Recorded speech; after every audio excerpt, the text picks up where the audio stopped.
Welcome to Successful Living with Bill Knapik. Every week we talk about success and everything that goes along with it. You'll learn the principles of success, how to achieve success, and learn to overcome challenges that may be getting in the way of success in your life. You'll hear from Bill Knapik, a radio personality and business development expert, along with insight from special guests. If you're ready to find your path to success or take the success you're enjoying to the next level, stay tuned. Successful Living with Bill Knapik is on right now. And welcome to the show, Successful Living with Bill Knapik. That's me. And also today, Successful Living with Bill Eddy. He is the co-founder and president of an organization called the High Conflict Institute. That's right, the High Conflict Institute. It is a company devoted to helping individuals and organizations deal with high conflict people. This is going to be fun to talk to Bill today. He is also a certified family law specialist and senior family mediator at the National Conflict Resolution Center in San Diego, and the author of a new book called 5 Types of People Who Can Ruin Your Life. Bill Eddy, welcome to the show. Thanks so much, Bill. My pleasure to be on. Well, I think it's fascinating. Certainly your book, I am halfway through the book. Again, it's 5 types of people who can ruin your life. And I think it's fascinating just learning about people's behavior, because by learning, we are able to navigate life and have a higher quality of life as we know what to look out for and know how to handle it. So let's tell people, first of all, Bill, about your organization, the High Conflict Institute. Well, we're 10 years old this month, actually in January, and what we do is we provide resources and training and services to people dealing with high conflict people in the workplace, in family life, in legal disputes, even dealing with neighbors and strangers. And this seems to be an increasing problem in our society, really around the world, but people don't put it all together. So that's what we do. We really explain what the patterns of behavior are, how to identify people like this, and how to deal with them so you don't make things worse. And by virtue of the book, 5 Types of People Who Can Ruin Your Life, and the High Conflict Institute, the first question I would say, are there that many high conflict people out there that we should be on the lookout for? Well, basically, potentially about 10% of the population can get stuck in conflict, and they have what we call a target of blame. That's one of the characteristics they have. And so they target somebody, and they pick on that person, and they blame them for everything. And this might be somebody in your family. This could be somebody at work, someone in your neighborhood. Sometimes it's a stranger. You run into them on the street, and they start blaming you for blocking their path or something like that. And it's really amazing how patterned it is. And in many ways, it's like parallel to substance abuse, and that people are in denial. They don't realize they have this problem, and they blame other people. Well, let's tell people some of the things that inspired you, in addition to what you've already said, to write this book, The 5 Types of People Who Can Ruin Your Life. Well, basically, what inspired me to write it is I've been working, as you said, I'm a lawyer, certified family law specialist, so I've dealt with a lot of high conflict divorce cases. I'm also a therapist, a licensed clinical social worker, so I've dealt with a lot of people in family counseling, couples counseling, individual counseling, etc. And so for years, I've been helping people try to get away from high conflict people.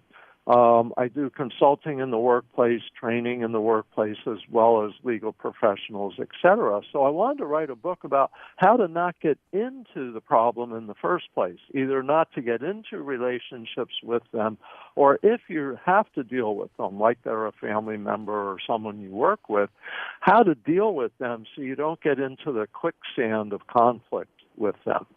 And let's tell people the difference between, say, someone that has a personality disorder and someone who is a high conflict personality. Yeah. The thing is, about 15% of the country, with the latest big study, have a personality disorder, which means basically 3 things. They're stuck. They have their personality is stuck in some kind of pattern. Maybe they avoid people, or maybe they are paranoid, afraid of people, or maybe they're histrionic or they're narcissistic, but they're stuck in a pattern of behavior. They don't reflect on themselves and they don't change. So that's basically the definitions of a personality disorder. Now, a high conflict personality is someone that has 4 characteristics.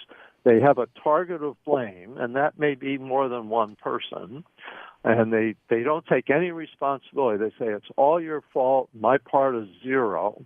They have a lot of all or nothing thinking, like people are all good or all bad, and they're, of course, one of the good people, and sometimes you find out you're one of the bad people in their eyes. They often have unmanaged emotions, so that they'll get sidetracked by how upset they feel about things. They tend to be stuck in the past because of that. Is they're always going, wait a minute, you shouldn't have done that, or I had a right to do this. So they're very defensive. And lastly, they sometimes engage in extreme behavior that 90% of people would never do. And so when you see this pattern, and you'll start noticing this now that you know this. I know people make lists in their heads of people they know with this high conflict personality pattern. It's very predictable once you see that. At the end of the book, I have 40 characteristics you can predict if you see these 4 things: the pattern of blame, all or nothing thinking, unmanaged emotions, extreme behavior. Now, there's a lot of overlap with personality disorders, but not all people with a personality disorder have a target of blame, and not all high conflict people have a personality disorder. So some of them you can kind of work with, at least keep them at an arm's length. And as you mentioned, as I read the book, it was very difficult to keep names from coming out. As I'm reading the book, I'm thinking of, wow, this is someone that I know right now that is a high conflict personality person. And then also along the way, I'm thinking, hey, I remember that relationship or that person from years ago, and they were the high conflict personality, and I didn't realize it. But it's good to know behaviors of people as we navigate life. And this book, I think, is really a great opportunity for people to, it's really a heads up, and it also is a way to help people deal with that. So let me ask you this. If you were in your life, as you identify, let's say someone new emerges in your life that you maybe have to have a business relationship, and you see that this is a high conflict personality, how do you, what's some of the first things that go through your mind in terms of dealing with this individual? Well, I kind of have a set of 4 tools that I use, and especially when you're dealing with a high conflict person, you often feel stressed, so it's hard to think. So I have an acronym, CARS, for connecting, analyzing, responding, and setting limits. And I start thinking, okay, this is someone I'm going to have to set some limits with. So I start thinking, what are those setting limits? But I go through this whole method really briefly.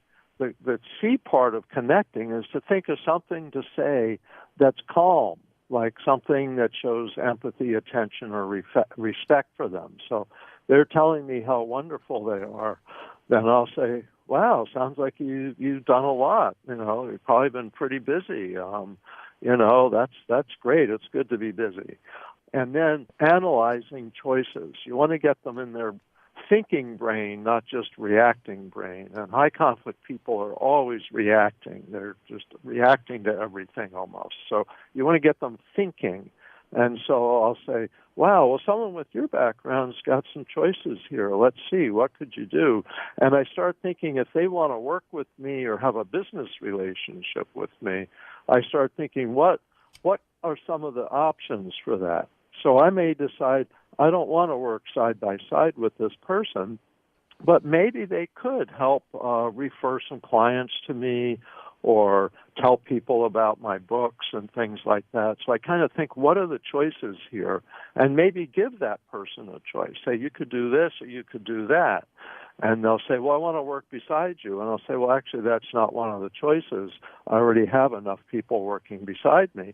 But you could tell people about our books. You could write a blog. You could do that with your website, not mine, yours. And so, you can kind of decide how close or how far to have that person. Then the R is responding. to misinformation. So they may be misinformed about something, and I'll just say, well, no, this is what the accurate information is, and then set limits, is let people know I can or can't do this. So I can say, I wish I could do that, but I can't, but here's what I can do. And it often helps when you say no to somebody, say what you can do. I can give you some pointers to, go out in the world and try to get a job somewhere else. Here's a couple tips that might be helpful. So I think that's a quick overview of the CARS method: connecting, analyzing, responding, and setting limits, which I use in just about every area of life. And you can do that with anybody. You don't have to be a high conflict person, so you don't have to be trying to diagnose somebody. You might just say, oops, this person makes me a little nervous. I think I'm going to use the CARS method. So that's what I would do. And that's and you go into more detail, certainly, in the book, the 5 types of people who can ruin your life. Also, as I'm reading the book, I'm thinking, have there been times, and I guess the answer is it would be yes, have there been times where I have been a high conflict personality, perhaps in someone's life? And I would guess that I have, and maybe all of us at times have that nature, and we're not going to count when we're out there driving in California highways or Houston highways. However, there have been times that some of us may reflect and say, I probably done that and been that way. So how do we watch out for ourselves that we don't become that high conflict personality person? Well, I think, first of all, reflecting on yourself is something that high conflict people don't do. So that's a really good sign. And if you're looking at yourself, you're looking at your own self-awareness. And that's actually the last chapter in the book is about self-awareness. So you want to check yourself. Am I blaming other people when I should be taking responsibility? Am I using all or nothing thinking? Am I letting my emotions take over in a situation where I really need to be logical? And am I using extreme behavior? So reflecting on yourself in the same way can be really helpful. And the reality is 90% of people reflect on themselves a lot of the time. They go, oops, that didn't work. What should I do differently next time? Or I think I offended that person. I need to call them up and kind of clear things up. So that's part of healthy relationships, healthy human relationships. We all have that ability, or 90% of us have that ability. The high conflict people, for some reason or other, don't seem to have the ability to self-reflect, and so they keep pointing fingers, looking at other people, and they don't change, so they keep feeding the problem. So I would say use the same approach with yourself. Am I doing any of these characteristics? Blame, all or nothing, unmanaged emotions, extreme behavior. And that's a healthy thing to do on a regular basis. And we're talking with Bill Eddy. He is the co-founder and president of the High Conflict Institute and the author of 5 Types of People Who Can Ruin Your Life. Let's briefly tell people, with the bullet points, Bill, let's tell them the 5 types of people that you're referring to in the title of your book. Yeah, I'm referring to the overlap of these high conflict personalities with personality disorders. So the 5 types of personality disorders that sometimes are high conflict people, first of all, are the narcissistic HCPs. And I'll talk about high conflict people as HCPs for short. HCPs, okay. Yeah, so the narcissistic HCPs, when they have a target of blame, the thing about narcissists is they're always trying to put themselves up and put other people down. So if you're their target of blame, they're going to constantly be trying to put you down, saying that you're stupid, you never succeed, all of these kinds of things, while they're saying how brilliant they are and wonderful at something they are. And so, everybody loves me, but you, boy, you're a mess. And so they'll talk to you that way if you're their target of blame. And that could be in a relationship or at work, like I said. The next would be sociopathic HCP. Sociopaths are also known as antisocial personalities, that they're against the rules of society, that they take advantage of people. These, in many cases, are your criminals, but in many cases, they're not. Sometimes they're business people. We see some of them on Wall Street. Their company shoots up in success and then crashes because of their personalities. So you'll see this sociopathic HCP, and they'll target you to take advantage of you. They want something from you, they'll get it, and they'll be gone before you even realize it. Then there's the borderline HCP, and this personality has a hard time managing emotions and has extreme mood swings. And so they may be really friendly and loving and charming one minute, and the next minute they hate you. They're enraged at you. It's all your fault, and they're going to try to punish you and get revenge. And you didn't necessarily do anything, or maybe you made one little mistake, and then they really target you to blame. Maybe they'll harass you in different ways. Then there's the paranoid HCP. They think you're out to get them, and they think there's conspiracies against them. For example, in the workplace, they think everyone else is whispering about them or blocking their career. And so they're going to get you first. And so they may pick on you because they think you're going to pick on them. So that's how they treat their targets of blame. And last is the histrionic HCP. And histrionics are I think of them as like pincushions. They react to everything. Everything is very hurtful to them. And the reality is they're all experiencing these things. This isn't something they make up. They really feel upset these ways. But histrionic HCPs, if they feel that you've hurt them or offended them or done something wrong, they'll spread rumors about you and tell dramatic stories. They may exaggerate. They may spread things on the internet that they know aren't true, just to get you back. So all of these five, if they have a personality disorder and they're high conflict personalities with a target of blame, can be quite difficult, but also quite predictable. People ask me sometimes, did you meet my wife or did you know my boss? Because they fit these descriptions so well. Yeah, I remember many years ago having a boss that was up and personality-wise very happy, very complimentary, but then he went really down the total opposite extreme, and it seemed like there was no reason that the change in behavior was triggered. Give us a word on the percentage of these people, and is it increasing, these high conflict personalities, Bill? Well, I believe so, and I think they're around 10% of the population, partly because they're so related to personality disorders. Personality disorders have been researched in the United States as having a prevalence of about 15% of the population. So I don't think all of them have high conflict personalities, but I think we're looking at about 10% of the population. So that's about 1 out of 10 people who can become like this. And I want to mention it's not necessarily obvious at first.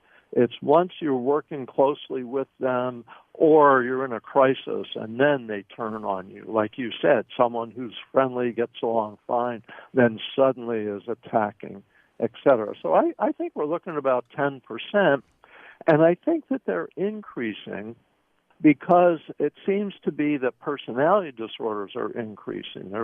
Research was done over 20 years ago on the prevalence of personality disorders, and it wasn't as high as 15% like it is now.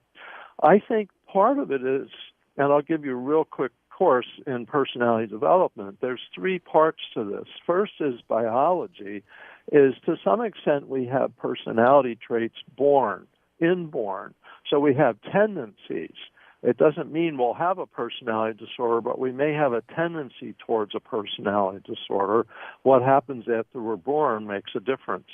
Now, second is early childhood. First 5 or 6 years is when most of your personality development is really getting started.